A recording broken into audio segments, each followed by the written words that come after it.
Dennis, SNTFCTV 2, Coalville 2. Bit of an odd game really, wasn't it? They seemed to start off reasonably well and we got time to get going, but take us through it. Yeah, I think the way the game went is the first half was a really good game of football, end to end. They had their moments, we had our moments, and if it had been 2 at half time, you'd have said that was pretty fair. But second half, we've controlled the game, got ourselves a deserved lead of 2-0, and from, you know, sloppy, what's the word, calamitous defending, we've ended up drawing 2-2, but it doesn't show the full reflection of the game. You know, over 90 minutes we were the better side and should have deservedly won the game. Yeah, well, we was 2-0 up and then we had a wonderful chance with Tony, which, you know, I think if there was a football boobs, I think that would have been the first one before we even start. So let's go through that one. He missed that one. Well, the Tony miss. Yeah, I mean, he's arrived into a good area. It looks like a really good opportunity to score. He's just had a scuff at it, or not had a good enough connection. And did it at the post and go round, or did it get saved on the line? But I mean, it never went in. But yeah, I think it was an open goal, and he hit the goalkeeper and hit the bar and didn't hit it hard enough. But then, as we moved on through the game, it got a little bit messy. A few wild tackles here and there, maybe put it down to tiredness from both sides. Then you made a lot of changes. Otherwise, I think, you know, we would have kept our grip on the game, don't you think? Yeah, definitely. You know, if we wouldn't have made all the changes, you know, we was quite comfortable in the game second half. Like I say, at 2-0, there was only ever going to be one winner. I mean, we had various other opportunities, one-on-one with Dan, the Scully miss, and then the referees give a penalty that was, you know, we've got it on video, it's just, it was embarrassing. The linesman's the only one who can see it, he hasn't give it. The referee's 30 yards behind play on the wrong side of the defender, and he's given a penalty for handball. I mean, how he can see that is just beyond me, but he's the only one who has, and he's given a penalty. And then obviously you'll see from the video when it's on the highlights that the second goal was a tender for get it in your Christmas hamper. Yeah, I know. Well, yeah, we'll get to the end of the video. Get to the end of the video on that. And here's the man himself coming past. Come up here, Mr. Duggan. Right, we've got Michael. We're going to go through this, but in my personal opinion first, I think you were given an absolute wicked ball.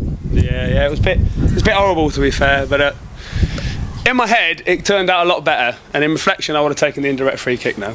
Yeah, well, one thing we were saying is, and Dennis was trying to say, is that you took a swipe at it first because it came in your spinning, so you kicked it.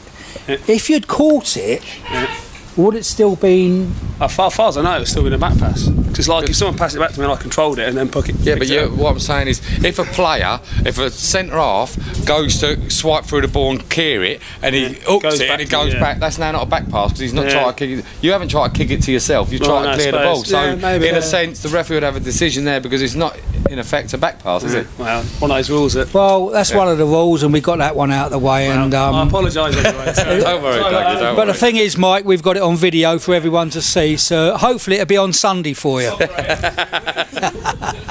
No, in seriousness, you know, these sort of things, I thought Michael got a wicked back pass. It was spinning, it was high, it was spinning, and what could he do? He couldn't head it, he couldn't catch it, and he tried to kick it and he missed it. Then it was spinning towards goal, and then he had another swipe at it. It's one of them. I mean, I know he's had a wicked back pass, but at the end of the day, he's had 2 attempts at it, and you'd like to think one of them could have gone in a different direction away from the goal. So, you know, he's got to take the blame for it. You know, you can't go and blame other people. But, you know, you know, it's one of them things. I'm sure it won't happen again. I've never seen it in football, a goal like that, and I'm sure I won't do as long as I'm living. But it's happened today, and I'm sure the people who are watching the video at the end of it will enjoy it. But you know, Doug has had a great pre-season, so we've got no problems with Doug. It's just one of them things. No, he's a superb goalkeeper, and you know, it's just one of those things how it went. I think it was just a pattern of the game. It was a funny game, wasn't it? It was lively 1 minute, and the referee stopped it for 10 minutes to talk to everybody he could speak to about nothing. Didn't keep it going, and then you made the changes, and we seemed to have lost our rhythm, didn't we?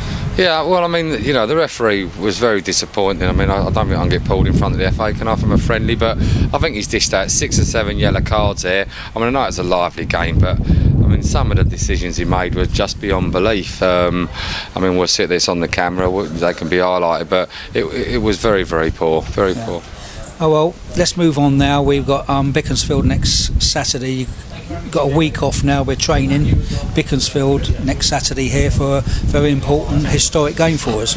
Yeah, I mean the good news for us is, you know, we had a game on Wednesday that we looked tired in, a bit lacklustre, and we've gone and got beaten comfortably 5-2. So it's how you have a reaction today. We've sort of played a mix and match side. We've rested Junior, Steph, and Neil McKenzie, amongst others, and we've played really well today, so it looks like we've got our energy levels back, which is the first thing you've got to look for.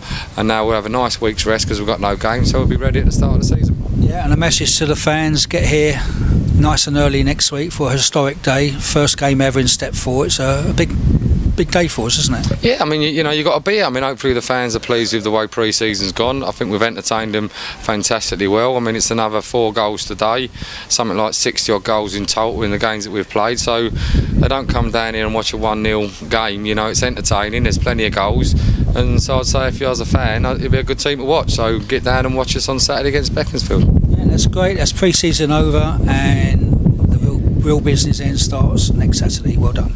Yeah, thanks, mate.